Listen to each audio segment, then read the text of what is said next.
There he is. Check this shit out. Live.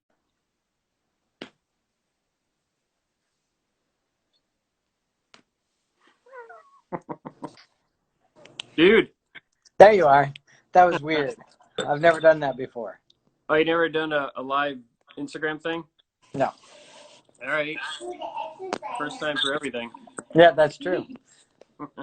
Learn as I go. All right. How's your evening? Good. It's actually kind of warm here, which has been nice. Our first set outside. A little windy, but hey, Well, it that's was good. nice. So, Yeah, waiting for summer to or spring or something to get here. is, is it still cold there? It's chilly. It's sort of nice. It's been back and forth, but I feel like spring is just sort of I don't know. It's not arriving yet. Right. Well, yeah, I think summer finally hit. I would say yesterday. Whoa. Yesterday and then today. And I think we're supposed to have it until the weekend. And then we're back to like a little bit cooler weather. That's cool. Oh, So, look at yeah. how's your day today? Busy, but Yeah. good. Yeah. So haven't kind of slowed down. It's been a lot of computer work and then trying to keep up with the little beaster. Oh, yeah. That's been challenging. And then the How, wife's been working. So how old is the beaster then? 5. 5. All right. Yeah. Yeah. So Terrible twos are gone, and terrible threes and fours. yeah, they're all terrible. There's no end. Because then they get to a point where they're like, oh, I'm not going to listen to you at all. I don't know who you are. I don't care you're my dad. You want me to do what? No. So what are you drinking? So, really coincidence. I don't know if you know. Yeah. What are the odds? What are the odds in drinking your wine? And we totally didn't plan this call at all. But I don't know. My colleagues are going to be jealous because they don't. I think I'm the only one that has this little 2019 here. Yes, you Um, are. So, well, I should preface it to anyone watching or anyone who's will see this later. Um, my name is Nick. I work for a company called the Wine Trust. This is James, who is the winemaker of King's Carey, a winery that my company represents here on the East Coast. I don't know. Do we sell this in Washington too with you, I, or I have no idea. we just rep you here in the East Coast, right? Yeah.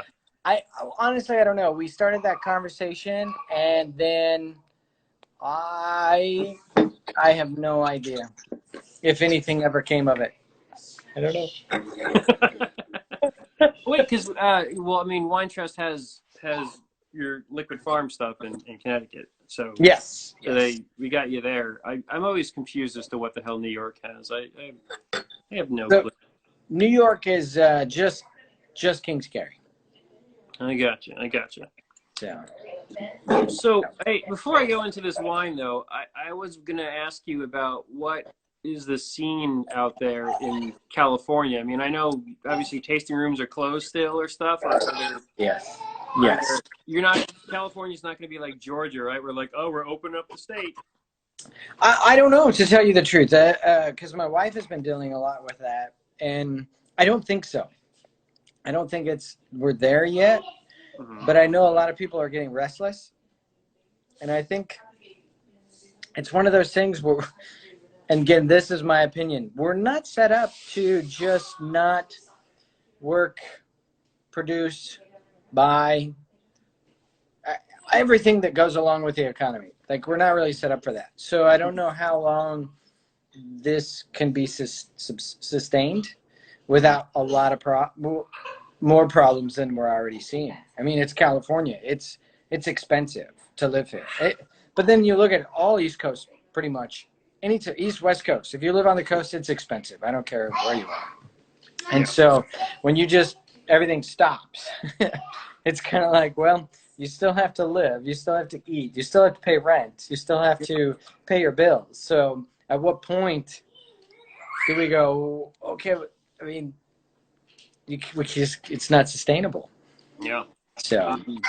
So is King's Carey then? Are you doing like you're doing curbside pickup? Or are you doing delivery? I see a lot of people. Your stories you're throwing onto your Instagram that you're still moving stuff out, right? Yeah, a lot of that is just like people having stuff shipped. So I'm still able to ship, and then we've got a local called what is it called?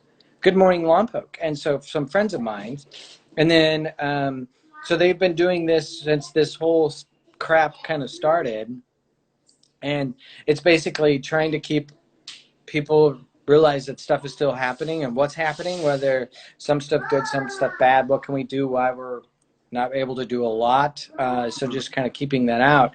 And they're like, hey, let's do, because we've done this in the past where we do a good friend of mine, his wife owns a restaurant called Tom's Burgers, and also she's my friend as well. They're good friends of mine. And so we did this pairing with King's Carey because A, they're awesome, B, I love burgers and they make great burgers, and I like King's Carey, so it kind of worked out. And then so they're like, hey, what if we do a live happy hour with Tom's Burgers and King's Carey? We're like, okay. So I put some wine at their space. They're moving some for their friends and from people who come in and do curbside pickup or takeout for their burgers, and just try and keep movement and sales going in as much as possible. I mean, trying to be creative. Yeah, I've been seeing the burger pictures. They've been making me drool. I think actually, I was at a friend's house on Easter, and we cooked gourmet burgers. I think it was like one day apart from the gourmet burgers. I think so. I think like so, right? Your feed. Yeah, yeah. Because and those I was pretty. I hadn't made pretzel bun burgers forever, and so I was pretty happy with how those turned out. So awesome. Pretty tasty. So yeah. Listen, I wanted to making this a super official, like this isn't like the Zoom talk that like you did for like the wine trust. As I told you, I'm really tired, but yes. But I want to say though, this is the first time. So previously, your Semillon, and again for people watching, Semillon is a grape variety that is it Bordeaux originally, probably. I think so. Yeah, so Semillon is blended with Sauvignon Blanc to cut the acidity, and Semillon is grown in the Hunter Valley of Australia and even Mendoza, Argentina, California. Obviously you're California, but Napa Valley, all that stuff. Anyway, but the Vogelzang, is it Vogelgang or Vogelzang you were using previously? I always call it Vogelzang. Okay, so the Vogelzang vineyard is something that I know still exists today. Fred Brander was pioneering in that vineyard for his Sauvignon Blanc, but there's Semillon planted there, and you were using that sourcing for this little guy previous, or at least the last two vintages that my company worked with. Yes. And now you've got a completely different source called, I'm gonna say Gifts or GIFs? Gifts. I call it Gifts. I don't know what the actual, I don't know. There was another name, but I didn't really like it as well. I like Gifts Vineyard, so I went with that. I mean, it's a movie file, James. You just Gifts or Gifts. So, right. So, and the last one was Happy Canyon. So this is Los Olivos district. So what's the main differences, at least as far as vineyard sourcing is concerned? So there's probably about, I think maybe a 5 to 10 mile difference. I'm going to think it's hard to say because how windy it is. By way of crow fly, it's probably 5 miles, but by way of the car. What? Mm-hmm. Yeah. Well, they're both down in the valley. Yeah, they are. Anyway. And so they're still pretty warm as far as the temperature goes. We're talking like maybe a 5-degree difference. Mm-hmm. But this one's a little bit closer to the mountains, and it seems to stay a little bit cooler in the mornings compared to Happy Canyon. But one of the things that I liked is I was able to work with the vineyard manager and kind of change the way we leafed, change the way that we were trying to farm the Semillon, as well as allowed us to do organic farming, which is pretty cool for me. That's kind of what my goal is. And with the way that Vogelzang is set up, that's a very challenging thing, especially with such a small amount of Semillon in Vogelzang. And so they weren't willing to go organic for me. So I was like, okay, well, that's fair. I appreciate the honesty, and then we can kind of move on. So it was kind of fun to find this vineyard. These are older vines. They were probably planted in like 1979 versus like 1990, I think, for Volkswagen roughly. And so it just allowed for me to change the way that I was working with that Semillon to keep it bright, fresh, pick at different stages, and not have to worry about manipulating the wine because we were farming correctly, which is kind of cool.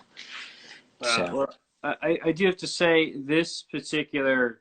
Well, I'll bring up a little picture that I don't know if this works. If I can do this. Oh yeah. Do you see yeah, there it is. But wow. So yeah, it really worked well with my mushroom and sauerkraut pierogi tonight. Nice. The acidity in the Semillon cut through, the fat and the olive oil, and then the fruit worked with kind of everything else. So it was pretty fun. Nice.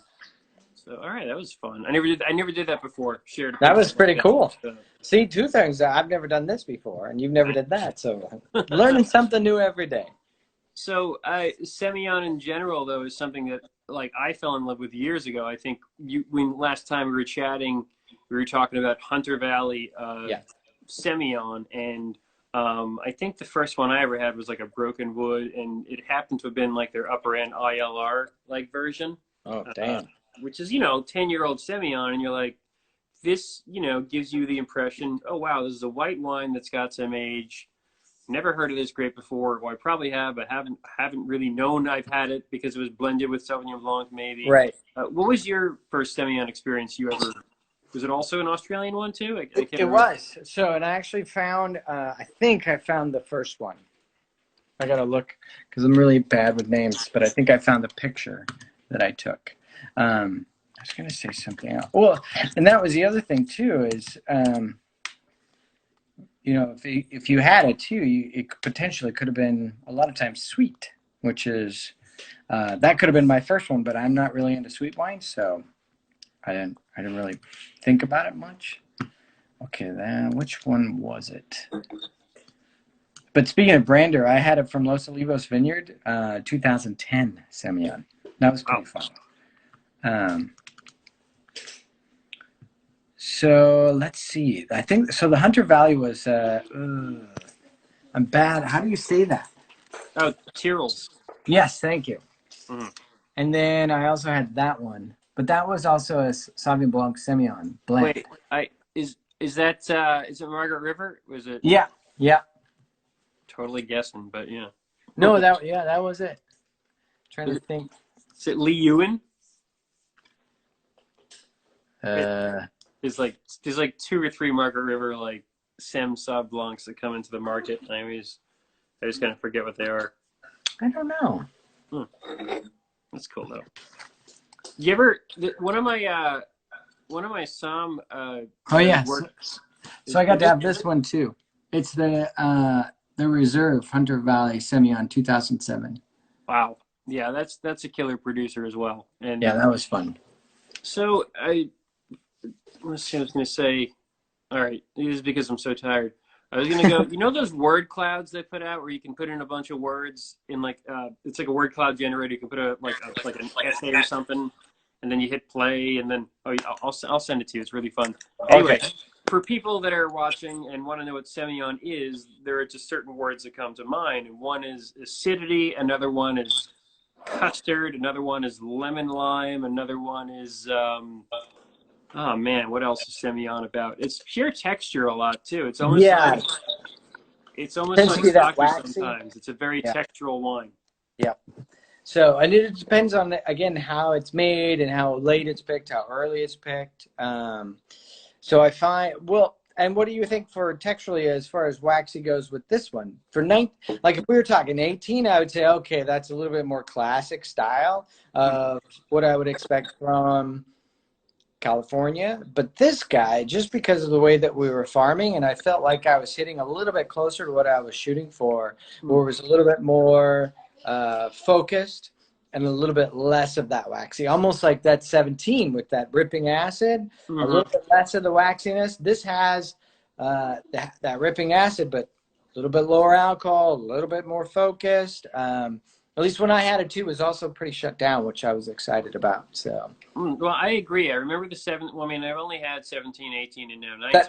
that's all I've made. Yeah. So 17 was that super. I don't want to say the word funk. We'll get into another conversation, but it definitely had that acidity, and I was like, wow, this is like, enamel ripping in a good way.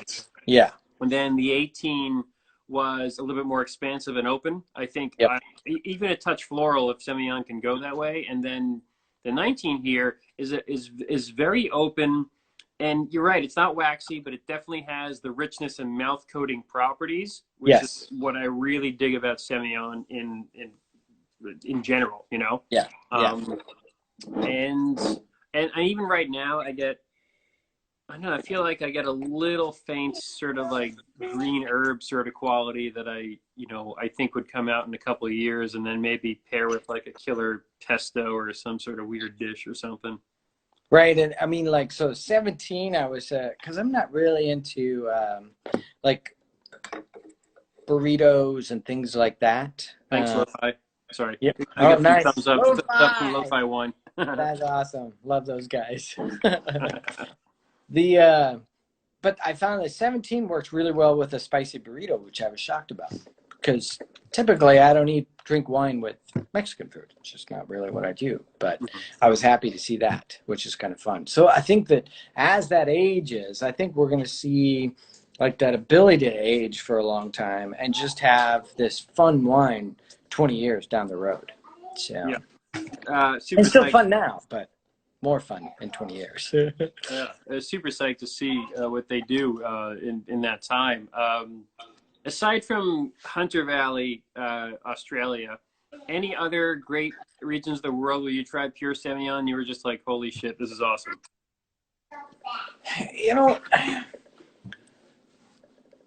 One of the things that I noticed when we had this conversation is like, I'm not drinking enough of the Semillon.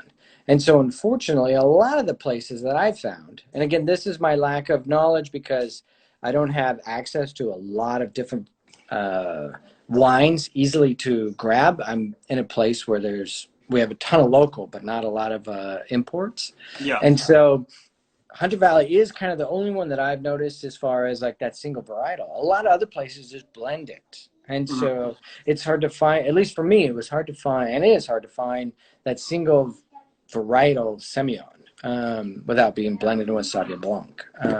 So definitely Hunter Valley is, for me, the one.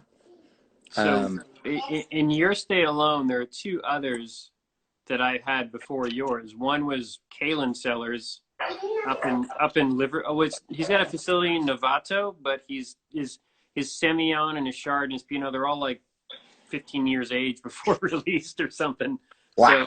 So, but the Semillon is sourced from Livermore Valley, I think. Okay. Previously. I guess Brander does that every now and then too, the Semillon, which I forgot about. I think he stopped though, actually. But yeah. There's also Matthew Rorick at Forlorn Hope up in. Oh. And he does the Semillon. This proprietary name is called Nakra. And years ago when I was in retail, I had a Broken Wood Hunter Valley Semillon side-by-side comparison with his Semillon.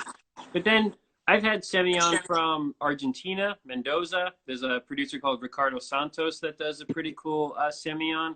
And I had a Somm friend asking me, hey, can you get Fiorano? And I'm like, what's that? And he's like, oh, it's this guy in Lazio, Italy that does pure Semillon. Wow, that's crazy. I know. I've never had any of that stuff before, but no, and I need to try the other too, because so this has been a guy that sent me this wine, which has been pretty fun, and it's 100% Semillon, and that is out of the Amador County. Oh, Amador, cool. Yeah, which is pretty cool. Super nice guy, and that was kind of a nice surprise. So we traded some wine because that's kind of fun. We can do that. But I need to. What I realized today is I need to start looking for more of those options. And so, hey, how can I get stuff like that from you? What can I get from you? For me, Yeah. well, You know, because you work at a retail, well, a distributor. I work at a distributor. We're actually waiting for the 2020 vintage to come in. We have a South African producer Ah, from Durbanville, which is like northeast or north of Cape Town, definitely north of Stellenbosch by like an hour. And they do a pure Semillon, and it's crazy good. But we always run out of it because it just flies out of the port.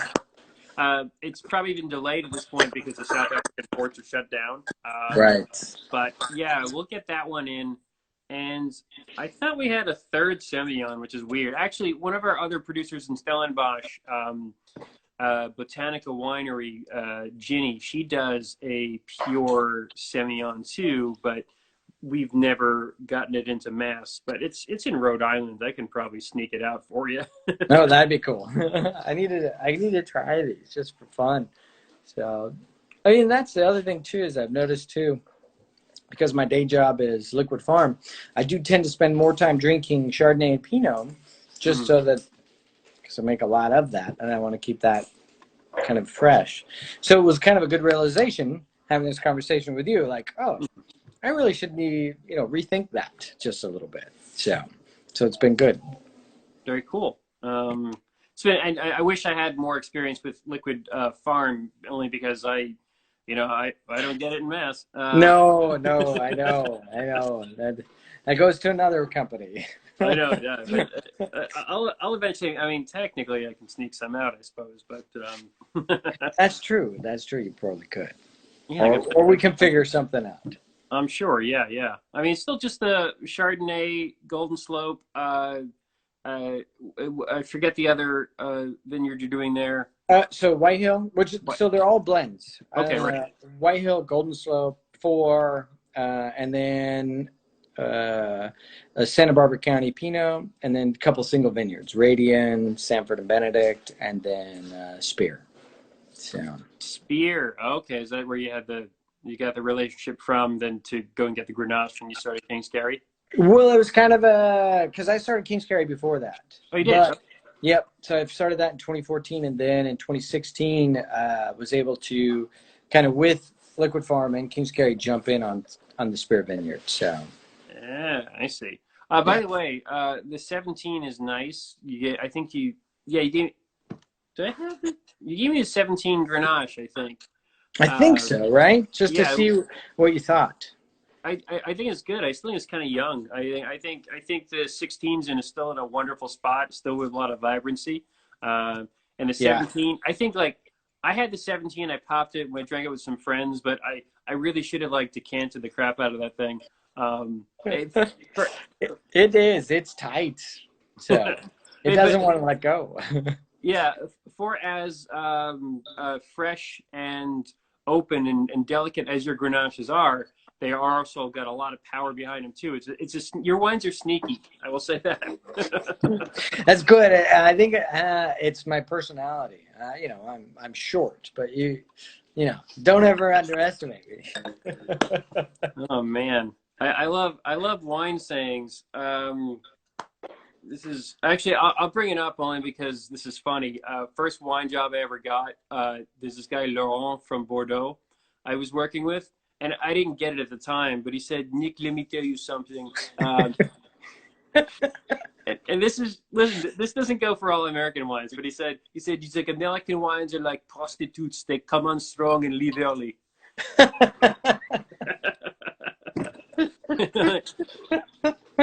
That's hilarious. And then 2 or 3 years later in the business, I was like, oh, I can see why he was saying that. I get Why he was saying that, yeah. And again, though, going with your wines is totally the opposite. That's not that at all. I think that there's just a lot of diversity in what there are the fruit bomb high alcohol kind of wines that you drink as I don't know. It's I guess it's like you can have a beer or bourbon imperial stout with cocoa nibs and whatever, and you're like, let me there you go for the California wine. No offense to any beer people.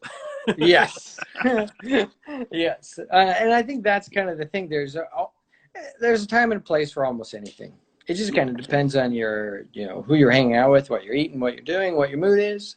And that's the beauty of, I guess alcohol in general, from beer to spirits to wine. It's kind of, that's, you pick your medicine, I guess. Drink what you like. Yes. Is what I always say, because it's just fermented grape juice. I mean, it's more than that, but you don't want to get like, oh yeah, can you? Is It talking to you? Okay, there you go. No, this is the proper way to taste now. There's a way to taste for assholes. Nice. I can hear things in it. It's telling me that, oh, yeah, it's good. Yeah. It's real good. Oh, man. I got to get like a screenwriter to help me write a script or something to do a fun little thing like that. That would be pretty fun. I cannot help you with that. We'll find somebody. Well, dude, what else is going on aside from wine? What else is up with you?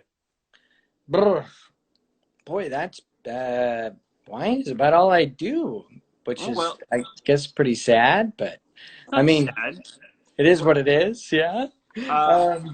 Any music you've been listening to lately that's like killer? You've been like putting on the Spotify or the vinyl, or any TV shows you're digging, or? Honestly, we don't do a lot of TV because I've got a 5-year-old that runs around, and if she's it's her TV or whatever TV, we just stream stuff. Okay. And so right now she's into Scooby-Doo, which is not my thing. But so honestly, lately it's been classical music and a little bit of opera that we've been throwing on. That's sweet. That's something I'm not really too familiar with. So what would you recommend for opera? Oh, yeah, Carmen. I saw Carmen. It was the only opera I ever went to see was Carmen. Oh, nice. Did you enjoy it? It was good, yeah. It was definitely interesting, Yeah. And part of going to the opera is getting all decked out anyway, Right. It's the experience. Right. Yeah. And as Anna said, New Orleans jazz, that's always a good one. So throw that in. Just like, I think just because for me, I typically tend to get a lot of my energy out at the winery, constantly moving and doing stuff. And so it's been kind of a little bit of a challenge being stuck. I am stuck at the computer. So forcing myself to send more emails, put my numbers together, get the labelings done, bottling, corks, all that stuff. So the music has been nice and calm. Good. It's been helping. So, cheers to that. Yeah, man. That's to keep you calm. That's a good thing. I was going to some Brian Eno tonight. Oh, nice. The music for airports. The start of ambient music. Chill. Let's see. I want to end this by, if anyone's still listening, or hopefully I can put this out later, because I've been having Instagram trouble. Supposedly, after these Instagram live things end, I have an option to save the video, and I've been screwing that up. So hopefully that'll work. But if anyone's still watching, in your neck of the woods, people can just get wine direct from you. Yes, they sure can. And that would be King's Carey in California. California, man. Yeah, and in your neck of the woods, they can get King's Carey directly from you. They can. That is the Wine Trust. But yes. And while wonderful restaurant people are still, struggling and hope to come back, I got hopefully soon. Oh man, I want to give a shout out to the supporters of your wines early on. Peter Nelson at Puritan, and more recently Charlie Gata at Tiger Mama and those cats, and then Spirited Gourmet Belmont has been carrying your stuff in retail. Oh yeah, nice. Carol at Porter Square. I'm just naming shit. But anyway, very cool. Yeah, that's awesome. There's some support here for you, and of course me just being a wine geek and loving Semillon as me as well. Nice, that's awesome. Thank you, I appreciate that, and I can't wait to get back out. I love that area, so it's always fun to kind of go and hang out there. It's a great city, so.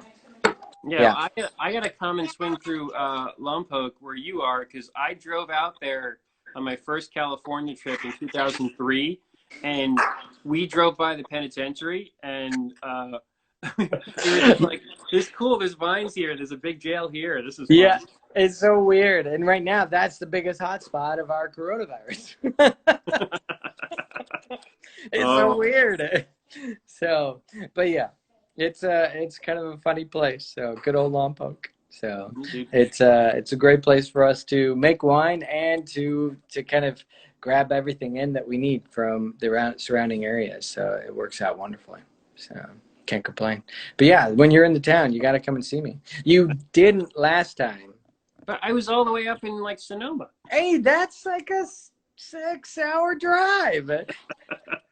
I got I went up in Mendocino this time too. I didn't like go that. I went up to Boonville, and by the way, if my friend Courtney's watching, thank you for letting me crash. But yeah, no, yeah, next time, man, I'm definitely down for you next time. I promise. I know. I'm just giving you crap because I know. it is. I think it is smart to kind of focus on an area versus trying to do it all. California is a big state, and Yeah. so if you're up north, you might as well go up north and do that. It makes way more sense. You can cover more ground. You can experience more fun things, and then when you come down to our area, you can kind of experience. You know, we have a good amount of area to cover, so it's just kind of fun.